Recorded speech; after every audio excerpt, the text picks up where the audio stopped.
Тельняшки, береты, футболки цвета хаки. Ученики 44-й школы облачились в военную форму. На смотре строя и песни они демонстрируют умение выполнять боевые команды. Громко, четко, красиво и, конечно же, синхронно. Ребята долго тренировались и выступили более чем достойно. Члены жюри уверены, будущее страны в надежных руках.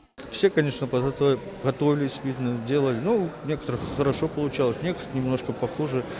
Особенно работа, можно сказать, как командиру тоже очень много значила. Видно подготовку, видно вдохновение, и видно, что в этой школе идет военно-патриотическая работа. В составе экспертов офицеры 58-й армии и преподаватели Суворовского училища. Жюри оценивало выступление каждого отряда по нескольким критериям. Лучших наградили грамотами и кубками. Сами дети в восторге от такого опыта. После выступления они смело заявляют: «Мы патриоты своей страны».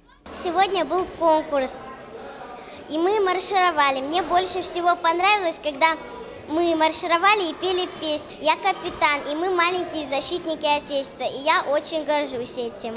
В 44-й школе смотр строя и песни состоялся не первый раз. Уже 6-е поколение воспитанников растет в традициях патриотизма и уважения к защитникам Отечества. В современных условиях прививать детям любовь к родине с самого юного возраста просто необходимо, считают педагоги. Именно поэтому такие конкурсы будут проводиться и в дальнейшем.